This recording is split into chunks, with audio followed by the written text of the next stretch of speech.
This meeting is being recorded. Thanks, Nancy. Made you laugh. Always. All right.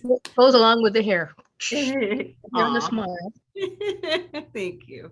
Okay, let's say a prayer. So placing my hands on my heart.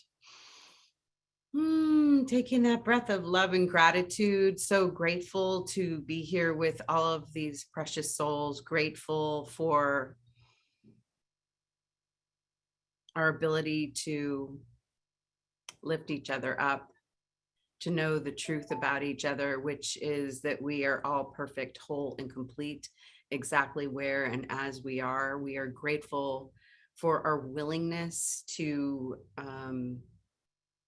remain open-hearted, open-minded, even when life can seem a little challenging. And we are grateful to be aware of and know and claim that we are perfect, whole, and complete. We're grateful for our mighty companions that walk with us and talk with us, that are leading us and guiding us so that we may live the teachings of Jesus through A Course in Miracles. We're grateful for all of our earthly and heavenly helpers.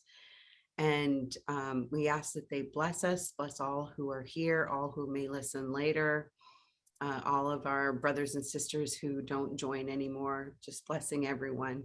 We're grateful to have them blessing our conversation today, asking that it be a authentic, healing, loving, teaching opportunity for all of us. And we're grateful to share those blessings and the love that we are with everyone, because we are one. In grace and gratitude, we let it be, and so it is. Amen.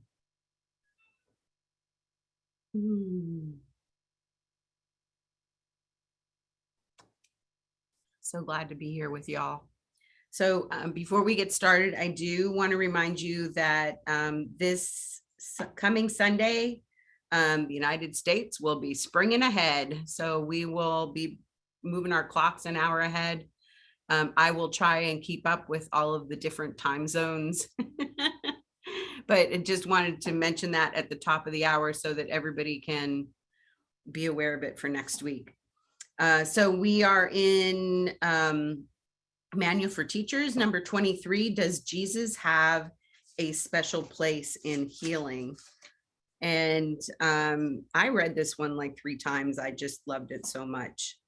So I'm going to start us in the second or third sentence of paragraph 2, and then the first 2 sentences of paragraph 4. Temptation may recur to others, but never to this one. He has become the risen Son of God. He has overcome death because he has accepted life. He has recognized himself as God created him, and in so doing, he has recognized all living things as part of him. There is now no limit on his power, because it is the power of God. So has his name become the name of God, for he no longer sees himself as separate from him. And then paragraph 4, the name of Jesus Christ as such is but a symbol, but it stands for love that is not of this world. And before I even read that 4th paragraph, what I got was Christ is not Jesus's last name, which you may have seen. I've seen memes around with that. It says that Jesus recognized his innocence and the innocence in everyone. So he was able to see through Christ's vision that we are all completely innocent, beautiful thoughts in the mind of God and nothing else, no matter what the appearance on the outside is. So that's where I'm starting us off. Who else would like to share? Comment on what I said, anything that had to do with the reading? Carol, and then Nancy Gell. Hi, everybody. So happy to be here. Happy to be with you. Love each and every one of you. big time. Mm. This whole section, I mean, I read it to my husband this morning. It's so beautiful. It's hard to pick a favorite, but I cry every time I read this section, and I hope I'm okay doing it. It's section 5. It says, Jesus has led the way. Why would you not be grateful to him? He has asked for love, but only that he might give it to you.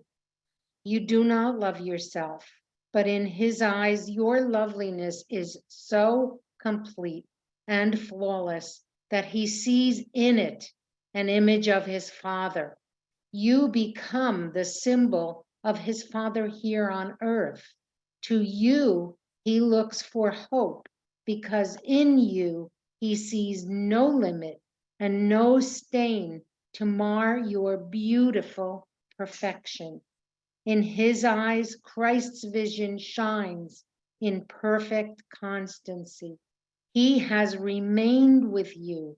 Would you not learn the lesson of salvation through his learning?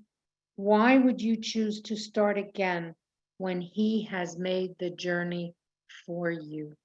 And I was telling my husband, I said, remember all those years like we were in these evangelical churches? They sit waiting for Jesus to come back. This is how they believe. And this whole section told me he's never left. He has never gone away. He's always been here. He has always been with us. There is no separation. We are one. And it only confirmed and confirmed that truth over and over. And I wish I could get these people together who I used to go to Bible study with and say to them, but they would argue with me, I imagine, and say to them, this is proof that Jesus went nowhere away from us. He's been with us every moment ever since the ascension. He's never left. So there is no waiting for him to come back. He's been here. And so to me, that was such a beautiful confirmation. And it's just so loving to us that I struggle to not cry when I read it. I mean, I was good today, but there's so much in the course that is like that. It's so affirming and so beautiful. So I pray that we each can take that in, really, really take it into our hearts deeply, deeply, because that is how it's meant for each of us. Thanks, Linda. Yeah, thank you so much, Carol. I know it. I can recall different groups, Bible studies and stuff that I've done too, that I just feel like, oh my gosh, if they only knew the truth. But you know what? They will come to it in their own time, at their own pace. Their journey is their journey. And so I was able to let that go. I think it was a lot of it. I think about when I first started Masterful Living, like in the first few months, and I wanted to go around and tell everybody how they should be living their life because because I was like, oh my God, you guys, this is so great. This is so great. You have to do it this way, and you need to think that way, and you need to be saying this, and you need to be saying that. And then I just remember Jennifer saying at one point, and what I'm hearing when you're telling me what I should or shouldn't be doing is, oh no, you should be watching your mouth right now because you should not be telling me what to do because I'm going to tell you where to go, what to do. So it's that whole, we just get so excited that we want to bring everybody with us. And it's great, but unless somebody is asked for our advice, what they're hearing is our judgments of they're bad, they're wrong, they're not good. So live and learn, right? Nancy Gale, and then Grace. And I was just thinking when you said that, it's like everybody that spoke started out in like an evangelical type church, or where you proselytize, and it's like, where are the right ones? We got to tell everybody else this is the right way. So maybe that's what when we're coming from there, that's why we automatically we found the course, because I did the same thing. It was like, oh, it's like, and then I remembered, it's like when the pastor would send me to do things that he didn't want to do. And I would, I didn't grow up in evangelical type church, but when I got married, older, and that church was the one that was evangelical, basically, the Southern Baptist, right? It was a mission church. And so he would send me to do things and talk to people and visit in the hospital. That's how I ended up doing all the other stuff, which I'm grateful for. Kind of pushed me that way. I said, no, I was reacting. I said, I knew that what he was telling me and I knew it wasn't right. I didn't know exactly why, but I knew, and my gut always told me what was right and what wasn't right, with things, systems and all, even since when I was a little kid. So I would go visit people, or I would talk with them, and I would do it my way. Same thing as when I went to do the visitation in the hospital, and we started out as a volunteer type from different churches, from our church, and they paired us up with, and unbeknownst to me, there was one of the ladies, a newer lady in my church. She was there, and so they paired me up with her. I said, and she was gung ho proselytizing, and the pastor who taught us to pray, was his job to teach us about praying. He said the most important thing you can do is listen. You're not here, and then the supervisor says, you're not here to convert anybody. That's not your job here. Your job is to listen to patients who are in rooms, and then they've been poked and prodded and all this, and then left with their feelings and pain and nobody to talk to. Your job's to go in and listen. And that's what I did. But anyways, I was like the superstar. I am bragging because it's true. Seriously, I love it. And so anyways, now wait, I'm saying back to what, so I think that's probably, if we come from that position, that's probably what we automatically say, oh, I found the right one, but anyways, I'm glad you all kind of like, got rid of that whole thing. Okay, the thing I was going to share was, I forgot. When you said, oh, Jennifer, and it's like, that's what the basis of this community. We listen, we don't judge, we just listen to people, and we don't judge, and we don't offer advice unless somebody asks, and then we can make suggestions. But anyway, and I was going back to the beginning in the text. It tells us there is no, I forget the thing in the text was that Jesus, that's not it. But I have lots of time to meditate and think, contemplate a lot of stuff. And it's like the truths that keep coming up. And it's like, and immediately I say, oh, I want to tell Amy. I want to tell Jesse. It's like, But anyways, I found that because, like, we'll do a WhatsApp, but like we have a little family one that's just we can have conversations. And when he was here, or when we're on the phone, and Jesse will say something, and I know what my answer is going to be, but I also know how Amy thinks, and her husband are in this. And I've discovered that lately, if I'm prompted, I will answer Jesse's questions my way. Not blatantly or not attacking or, anything like that. Just make statements. And then Amy will say, well, something about, well, why did you say that? Oh, she asked me recently, she said, why don't I go to church anymore? I said, why do I have to go to church? That's all I said. She didn't answer, so that was it. But it's just like, she thinks that I need to be converted and baptized, etc., which I've already done twice. So I've already satisfied that. And, because if I die and I haven't been, then I'm going to hell, right? It's all. So that's how I answered that. And then I found Gina's baptismal certificate, and which I was baptized with her on the same day with her.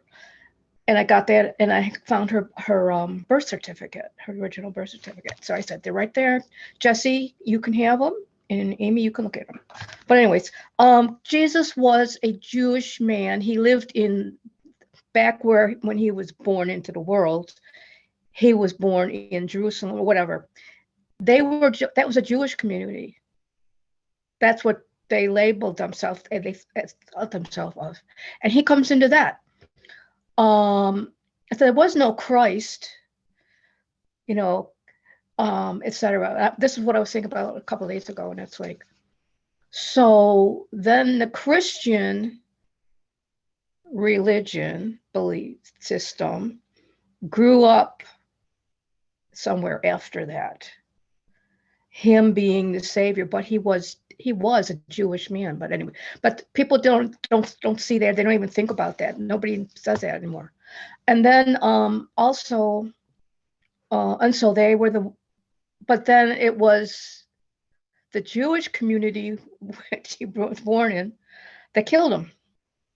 They didn't accept, this new belief system. So it's like, that's understanding that makes it easier to just not get into any arguments.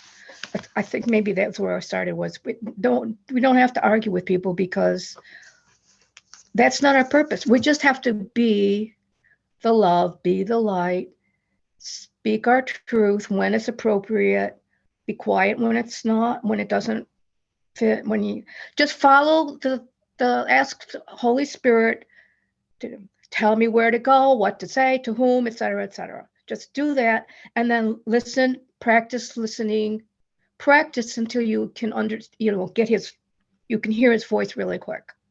And that's what I do. So it's like, that's what I do. I've done it for a while now, and it's like, keep your mouth shut, don't say it. It's like, or say this or do this or whatever. So, and sometimes it just comes right out. A couple of times it just comes right out. I didn't ask you for that. But anyways, he says, okay, he decides it's the right time, and it just comes out of my mouth the way he wants. But anyway, I think I'm done. I am really, it's like, I remember from the first, when I did chemo and then I did radiation, I went in for radiation one day, and one of the girls were asking me, she said, don't you have any complaints? They said, you never complain about anything. I said, no, I'm fine. But I remember that. And it's like, okay, that's how I went through the chemo and radiation. And I didn't get into arguments. I didn't get into negatives or anything. I just stayed out. Luckily, COVID came along, so I had an excuse. I didn't have to explain myself. I'm very at risk for infection, so you have to wear a mask or something. So anyway, but I forgot where I started with this. How my mind works. But anyways, I'm doing the same thing now. And we went to Roswell, and those doctors, it's like you walk in the place, it's huge, and it's in Buffalo. I don't know and it's like I didn't hear or sense any negativity. Mm-hmm. There were long lines to what they had all people standing there to help you when you need to register, where to go. Everybody, there was not any negative part of the atmosphere. Yeah. And it's like, totally awesome. Anyways. That's a perfect place for you, Nancy Gail. Yeah, I told Amy, I said, well, see, however many weeks, I just want to go rent an apartment and there and live there until, then I can go to the aquarium in Niagara Falls and museums, and I can do all that stuff, and be happy. It's like, anyways, yeah. I'm done. Thank you, Nancy. And I wish the same for Catherine and her recovery, and everybody else. When I was in the breakout room on Sunday, there were 4 of us, and the 3 of us, some people are finishing cancer treatment, some are in it, and I was totally amazed. And it's like, wow, our community is like be tested, because we're gung-ho, and I think it's like all the health, ego or whatever you want to say, is throwing all this stuff at all of us. It seems so. Be careful for what you wish for and all Yeah. that. And So we can be a demonstration of love no matter what. yeah, to one another, actually. And then, you know, Exactly. so I wish the same for all of you. Yeah. Thank you, Nancy Gail. Grace, and then iPhone, I think, might be Mitzi after Grace. Okay, good morning, everybody. I'm going to take a leaf from Derwin's book, and you all look beautiful today. Gorgeous. And so I'm going to read paragraph 5. Sentence 5, but in his eyes, your loveliness is so complete and flawless. That's me. That's you. That he sees in it an image of his Father. You become the symbol of his Father here on earth. To you, he looks for hope, because in you, he sees no limit and no stain to mar your beautiful perfection. Wow, that's us, folks. So when we were talking about what everybody else is doing, you know, and I grew up in an evangelical home. My father was a minister. Well, we're all one. And so we're all those people sitting in church listening to those messages. And I have to remember that every time I go there, that I am those people. And it's a little bit hard to twist your mind around that, but we are all one. And so I'm playing a movie of my life that's actually a little bit different to that movie now. And that's a difficult thing to understand. I think Kiran J is doing something on that soon. But we're playing movies of our lives, and we keep playing the same movie unless we decide to switch to the forgiveness movie, and then we can jump a few thousand years. Anyway, and then as for fixing other people, yeah, I tried to fix my husband, and nobody wants to be fixed, and he just ran off screaming. Thank goodness, but I mean, that's a lesson. Nobody wants to be fixed. And then paragraph 4, the name of Jesus Christ as such is but a symbol, which is what you were saying, Linda. It's a symbol. They've used Jesus Christ again, but it stands for love that is not of this world. And that's love that we cannot even imagine. And when we are being called completely lovely and flawless and beautiful perfection, that's just a hint of how we should be looking at ourselves. And then, of course, looking at everybody else, because they are mirroring us. And then I had one question when it talks about being grateful in paragraph 4, and gratitude to God becomes the way in which he is remembered. For love cannot be far behind a grateful and thankful mind. So this is my question. Something good happens to me, Grace, mythical me, in my dream. So I feel the joy of being in spirit. But when something happens to me that's nice on the form level, and I'm grateful, well, so I'm being grateful for my dream, but I'm not being grateful for something that spirit has given me. Is that correct? And is that my response to be grateful? Because it's nothing to do with spirit. It's like my son-in-law bought me tickets to go and visit them, and I was so overjoyed. But that's on the mythical me level. So if anybody has anything to say about that, I would love a bit of direction. Thanks, everybody. Yeah, I feel like, Grace, that gratitude, it doesn't matter where it comes from. So if you're grateful for your son-in-law purchasing those tickets, that's just something like you can share that with others that are having a rough day, and they can be grateful for you having that joy. And so either way, it lifts the vibration. We know that none of this is real, that this is all an illusion. And, you know, the script is already written. So your son-in-law was going to buy those tickets no matter what. You just didn't know it until he told you, right? So I feel like it's in the lessons. It's telling us that happiness is our function. So why not be grateful for the things that make us happy? And then when we're not happy or we're having a difficult time, then we can look to others and see what joyous things are happening for them, and we can be grateful for that. And that can make us happy. Like Nancy Gale was talking about, how she's not complaining. Why complain? What's it going to add? It's not going to add to this world. It's not going to add to her healing. So that's my take on it. I hope that helps. Can I just say one thing? Jennifer just talked about that in Sacred Circle. I think it was last week. Gratitude is gratitude. Right. It's simplified. It doesn't, like we said, it doesn't matter where it comes from or what it, Exactly. what you're grateful for. Exactly. It's a different energy level. Yep. Which it's like raises your energy level, and that's all we want. That's all what we want anyways. Yeah. It's that So, vibration of gratitude. yeah. Exactly. Thank you. Mitzi, I believe, on the iPhone. And then Gwen. Oh, I think that's me. Oh, Carla.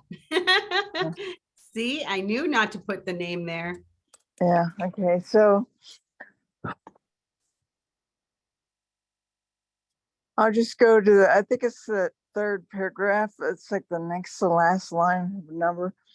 Who transcends the body has transcended limitation. Mhm. So look, I really haven't told my family. I don't want to tell my mother, she's 90, she'll worry. I mean, I've told some people, but everybody has a different way of responding. Some people think worry is love, and that's fine because only love is real. So it's my opportunity, it's my learning to let go of everything else and just receive the love, because that's all it's real, right? So someone just knocked at the door. Hey, can you come back? Can you come back? I'm on the Zoom line.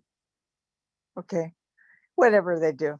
So I'm seeing that this experience is, it seems like it's for them, for me, but it's really for me. And if I get something out of it, then they get something out of it because we're one. So I'm really clear about what is helpful. Some people hear me and some people don't. Like I was cold at like 4:30, which I've been getting cold, but I was cold, and without asking me, someone turned the heat up to 76 and then left the room, and I had to,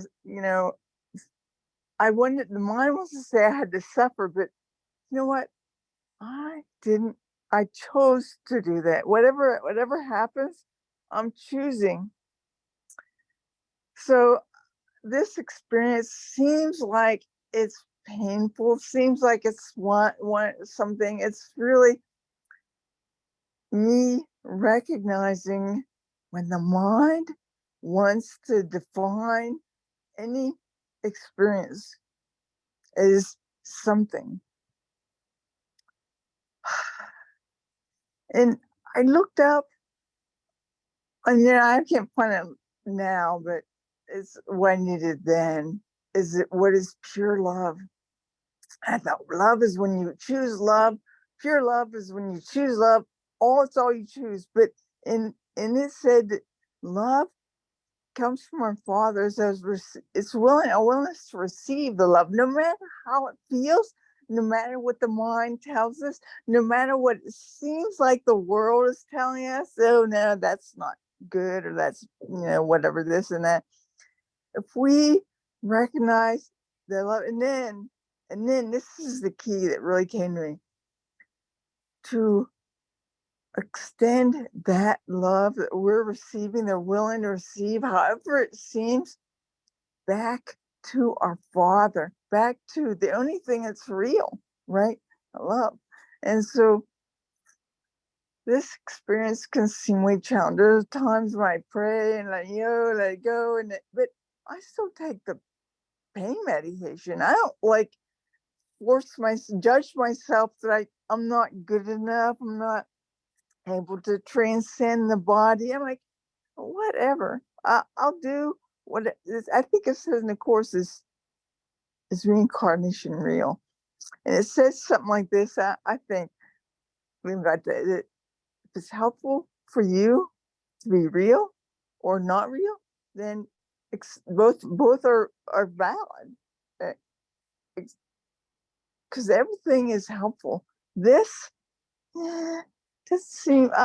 I know in some ways there's something going to happen. And maybe it is happening. Maybe it's happening right now. And I'm so grateful. And it's not the breaking my legs part, the pain of it. It's not that I'm seeing that. It's not anything. I'm just grateful. I'm not grateful because I'm just grateful. Let's see if I can read it. One thing that I wrote. It's called Heart Path. And I haven't been able to, it's fine, but I read it and I know it's me that I'm teaching. It's not you. I never try to preach or it's always me. It's always my learning. And when I learn, then you learn. I mean, it's because we're one. And so I get it. So Heart Path. It's sometime you must let go of your learning and live from your heart, your true self. The first step may be to ask for guidance at each moment, for each choice, and at some point, let go of the conscious asking and just feel into the next choice, next moment. There is really no longer a choice. A choice is no longer seen of what to do next. The next action, we just know. We just do. And life unfolds. Life just is. Presence is being aware of your own cognitive process, your own path of learning, of growth. You may see your own path, and as soon as it is lived, you forget it and live the next moment as if it were the very first moment of life. And then, when that is how you live, you are life. Solely life. I can say I don't choose it all the time. Who says that? It's the judging part, the one that decides what I'm doing. I don't know what anything is for. I don't know what anything is. So who is deciding?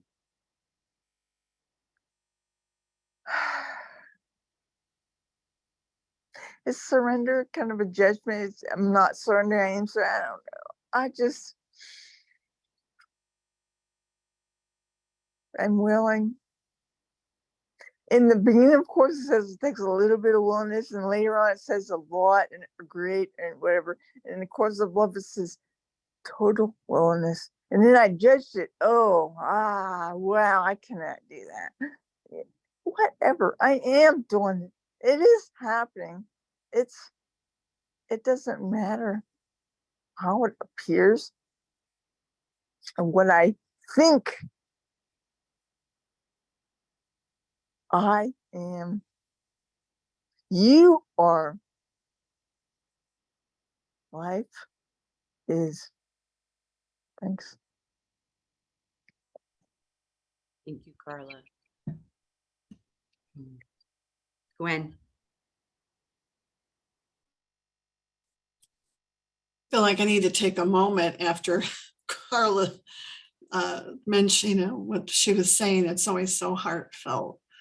I can really relate to what everybody else was saying about, church and how you're raised and, the beliefs and things. And really, truly, no matter what, we're all under the umbrella of God, no matter what we, specifically practice or believe or what we call it. And I loved what Grace read in paragraph 5. That just struck me. Of course, the part that Carla read too about, there's no limitation, but that he sees no limit or stain to mar beautiful perfection. I think I just about started crying. Just the implication of what that means. And do we really take that to heart, what that means? I was talking to a friend the other day, and he's kind of almost a workaholic, and he said he wanted to make some changes in his life and whatnot. And I said, I think when we get to the end of whenever it's our time and we're reflecting, how many of us are going to say, I wish I'd worked more? We're going to maybe wish we had, played with the cat or the grandchildren or the children, or we run around and act silly or whatever. And I feel like I have this statement posted in my house. It's each moment that you are happy is a gift to the rest of the world. And, when people say, well, what do you want? What do you want to achieve? What do you want to accomplish? It's like, I think that my ideas of what I want have changed. And I just want to experience. Why are we here? We're here to have an experience, to learn, to grow as individuals, individually and collectively. And I want to squeeze as much juice and joy as I possibly can. And that is my goal and intention.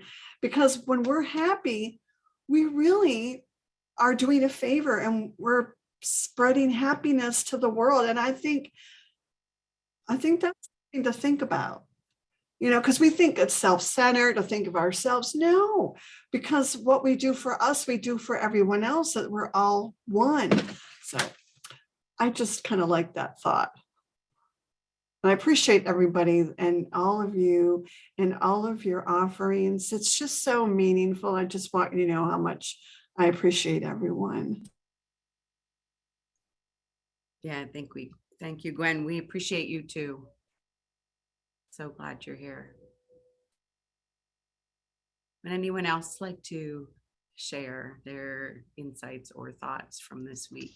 Just let me say one thing. When she was talking, she smiled, see her face lit up.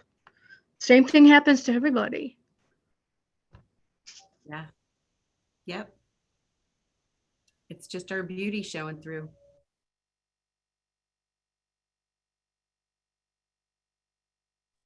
Just interject very quickly back to Nancy Gale.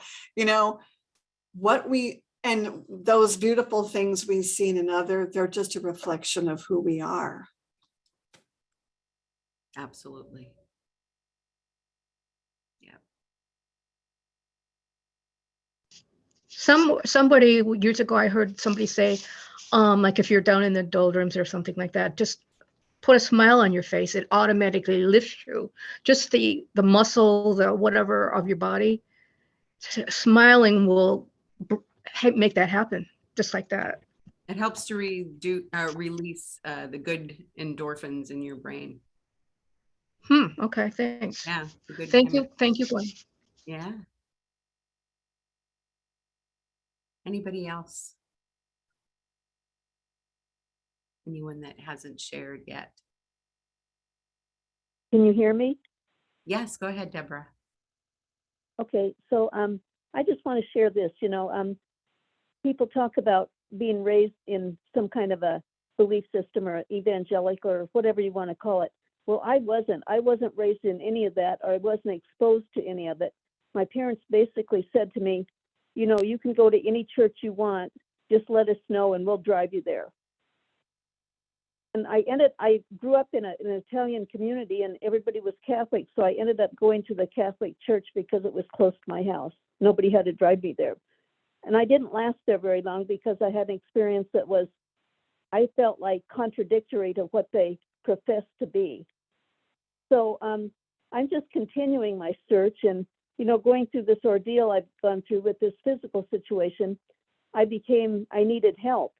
And so some of the people that came to help me were from different churches. And I ran into some of the same things people are talking about, this thing about we're the one true church and we have the answer. And, it was conflicting to me because that sounds kind of immature to me. I don't think Jesus would go around saying that he had the one true way, or, well, I guess he did, but, he didn't have a building to do it in. And the other thing, it just has, in a way, it's been a blessing because it's made me really question. And I come back to the same thing as I just want to know the truth. Whatever that is, I just want to know the truth. I don't want all the sugarcoating. I don't want the guilt trips. I don't want the manipulation that goes with all that stuff. I just want the pure truth. And maybe I'm in a fantasy world, but I'm hoping I can find that.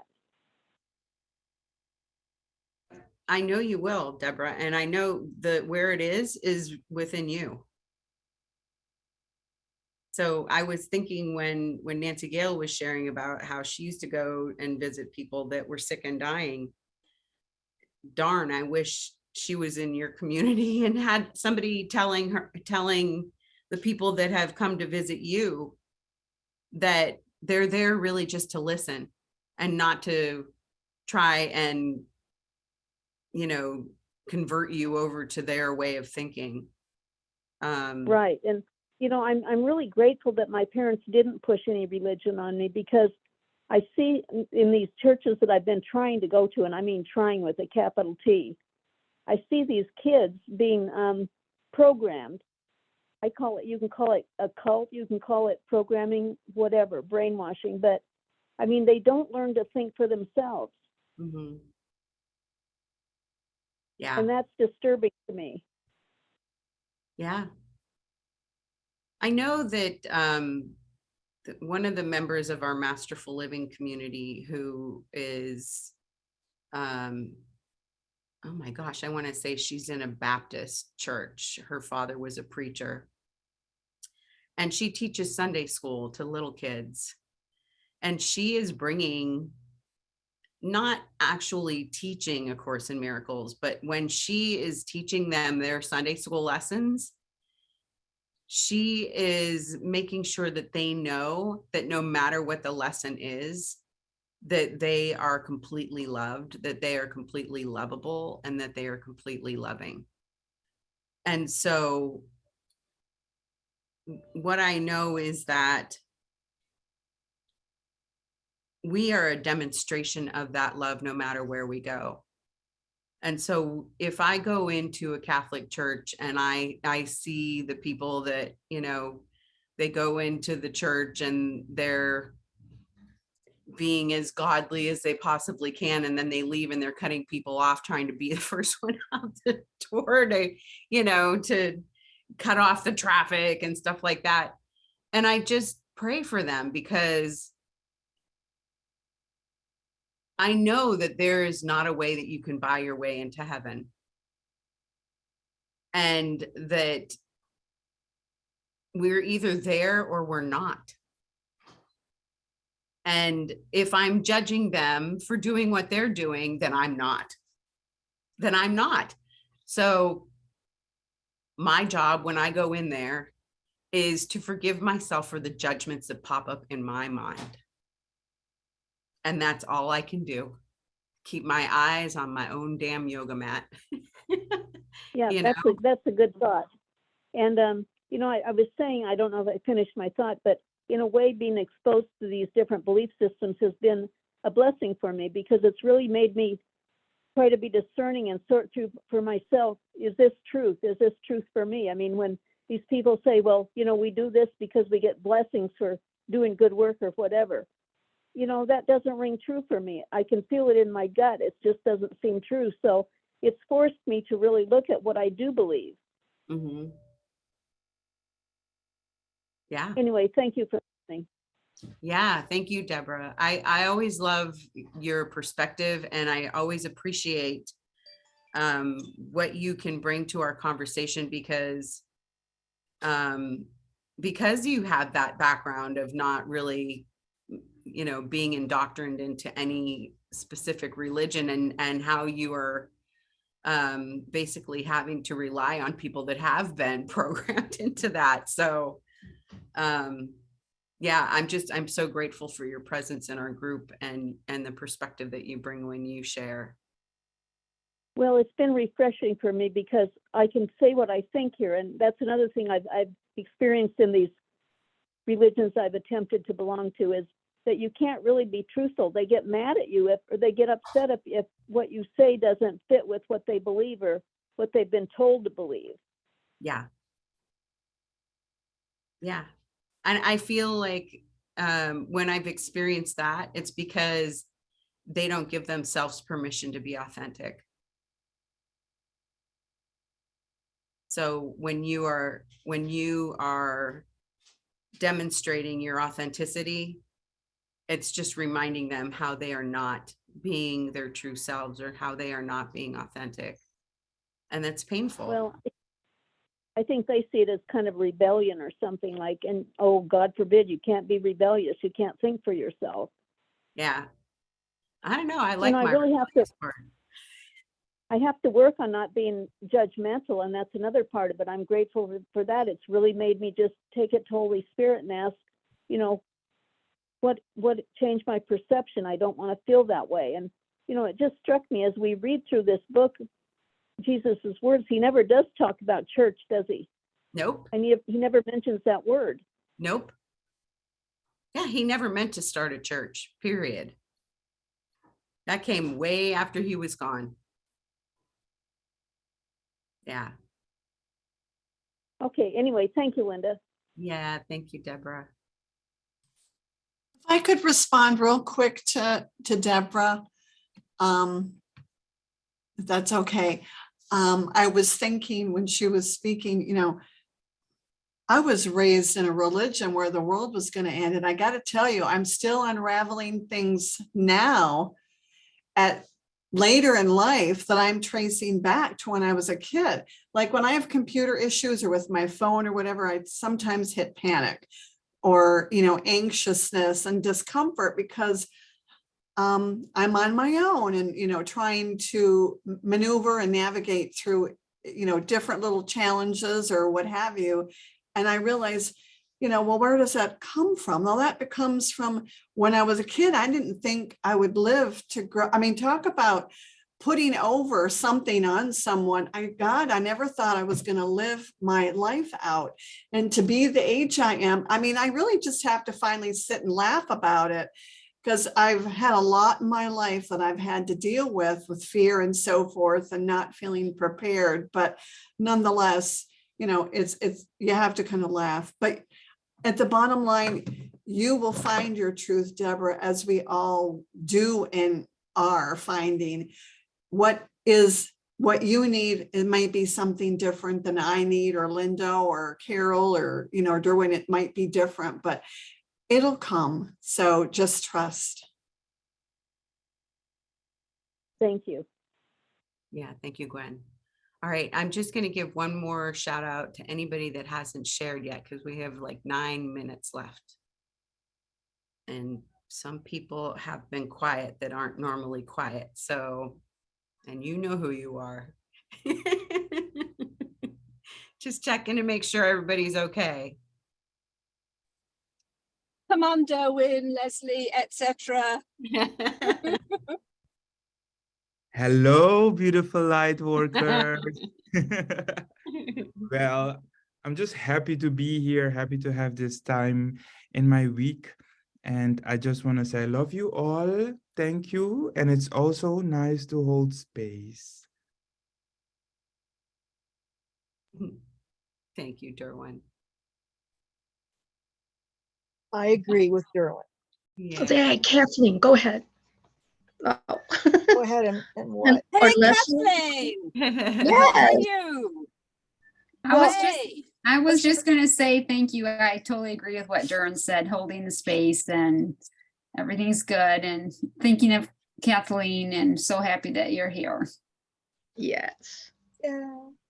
Yeah, I'm just really super sleepy. I'm just gonna go right to sleep after this. But I was only in the hospital one night and I'm walking with the walker. Everything's fine. Do have a little issue with him making, it seems like he made my one leg longer than the other, but I can strangle him later for that. And then otherwise everything's fine. The pain's manageable with ice bags and all this equipment. So I'm feeling really good. I just laying here watching Downton Abbey and, Next in Fashion and stuff like that. So really grateful for all of you and all your prayers and all your caring. So thanks, everybody. Yeah, thank you. I'm good. Glad to see you. Can I say something? Yes, go ahead. I have so many notes, I won't even get to them. And I was really looking for something. I want to tell Kathleen real quick. I was telling a client just the other day that I was treating about Norman Cousins, who wrote a book. He wrote a bunch of books, but one of his books, he talks about how he healed himself using laughter, and he watched funny movies. It just made me think of it when you said you're watching Netflix. One of the things that kept coming up was another lesson, I guess because I studied those so much, but it was a lesson I was looking for. It's lesson 153 in the workbook, and it's called "In My Defenselessness, My Safety Lies." That kept coming up to me when different people were talking, and which is a whole lesson in itself. So that's all I'm going to say about that. But that's come up a few times last week, and I think the week before too. And I wanted to say something. Grace had said something about, so I'm just going to make a quick note on different things that I wrote down about being grateful. And one of the things that helps me with that is, and I think it's kind of what Linda said and somebody else did, but being grateful for a condition that's already manifested is fine because of the state that it puts you in. And I try to turn things around a lot of times as much as I can to use the word appreciate. And then it helps me to feel and look at it different, because I have a tendency to be grateful for something that's like tangible. Instead, I want to be more in that state of appreciation. So just turning that around a little bit helps a lot. And I wanted to say to Carla, you are so deep and just so easy to love that I get a lot. Just every time she sighs, is she still there? Yeah, she's still there. Every time she sighs, it's like, oh, wow, that was a powerful thought or feeling. And I would like to know what the words were that go with that, but it's good. And I want to thank Gwen for that quote, that each moment you are happy is a gift to the rest of the world. I like that quote. Okay, I'll stop there. I took a lot of notes today and I appreciate everybody. Thank you. Carla. Thank you, Colette. Go ahead, Nancy Gail, quickly. Yeah, just say thank you. Yeah. Oh, thanks, Carla. Yeah, I was going to say, the last thing she said, each time you're happy or you smile, you're what was it? It's a gift for the rest of the world, because we're one. And because of being a visual person, I keep saying I make a visual out of it. It's like heaven, we're all in one bubble. Say it's a bubble. So it means we're all connected. And so whatever happens, one piece of that bubble, one person entity does affects the whole, because it's all one. So I keep using that visual.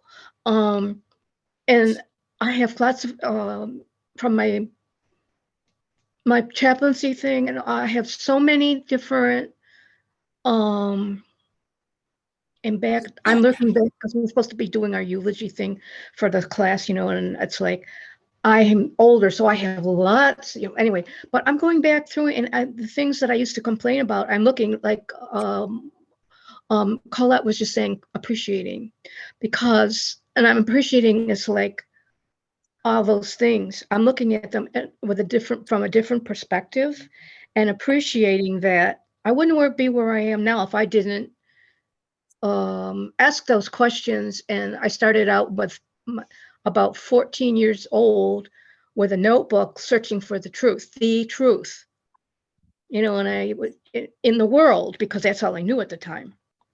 And then I remember the study group I was in early on that year, where group people went to, I think it was Albany, to see Gary Renard. He did a workshop. And then after, our group of people that went had dinner with him. And it was this long table. I was sitting at one end. He was like on this side, about third person down. And on this side, there was the third person was the leader of the study group. And I heard them say, so anyways, when there was a lull, I asked him a question. And I said, I had bought a 3-volume series. I won't name the author, but one of the course teachers. And I started reading it, and I only got a few pages, and I threw the book against the wall. Because I said, there's something wrong here. I didn't know what it was. I told Gary this, and I told him, of course, what the books, the author and everything. He says, you know what? He says, do you know why? I said, no, I couldn't figure out why. I said, I knew something was wrong. He said, because in that book, the author states that God created fear, and we know that's not true. He said, and you knew that, but it's like, he said, wow. So the guy next to me, he was he's an architect or something. And he stands up and he says, I knew it. I've been waiting to give you this hug because I knew you knew the truth. I said, okay, Claude. Seriously. But I have I use lesson 361, and recently I was noticing that how quickly I'll ask a question, or help me with this or something. I get the idea, I get the answer, or the how-to, or whatever. And sometimes it just comes out of my mouth without even me asking. But recently, I read someplace, I got the idea that, or understanding. I used to pray to the Holy Spirit as, I'm here and I'm praying to the Holy Spirit someplace, separate from me. And recently I kept reading over it several times. It's like, no, the Holy Spirit is in your mind. It's not a separate thing out there. He's in your mind. And I'm thinking, whoa, how many times have I asked people or said to people, I wish I could clone you and have you put you in a pocket and take you with me? I not even think, but this is just a recent realization. So I can just have to think. Sometimes I don't even have to ask, because he already knows. If he's in my mind, he already knows what I need. So I've got that whole new thing, and it's like, oh my gosh, I could just sit here and just okay. It's like, what I want. It's totally awesome. Seriously, I couldn't be this way. This is not the old me. Oh, and the other thing that I just learned was that when we're thinking about the past, or wanting to ask for something that will change the future, we're not in the present. We're either in the past or the present or the future. That takes us out of the present where we actually are, which we can't appreciate in like that when we're doing one of those two things. Anyways, I'm done. This was awesome. This was totally awesome. And I am so happy to be in this group. I am happy. And if you're happy, that means you're in the present, probably. Yeah. I'll think on that one. How's that sound, Gwen? I'm going to shut up. Yep. If you're happy, you're in the present, and it's a gift. Well, we're past our time. So I will just say next week we're doing 24 in the Manual for Teachers is Reincarnation So. Wait a minute, And- one more thing. I used to say my mantra was, I want to be free to be me. And it's like I realized a couple days ago, it's like, I am. Yeah. I am. By doing this, it's like, I am. Yeah, exactly. Exactly. So Manual for Teachers 24, thank you, Sharon.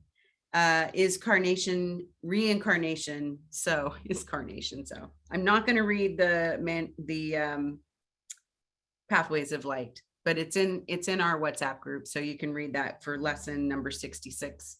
The only other thing that came to me was when we were talking a song that the kids used to sing when my son was in Sunday school at Catholic church, where it was all God's children get to sing in the choir. Some sing low, some sing higher, some sing out loud by the telephone wire. Some just clap their hands or pause or anything you got now. Like we all got it. We've all got it. We all get to sing in the choir. So thank you everybody for being here. I will see you next week, 1 hour earlier. Bye for now. Bye. Thank you. Thank you. Thank you. Thank you. You're welcome. Love you Thank guys. Love you too.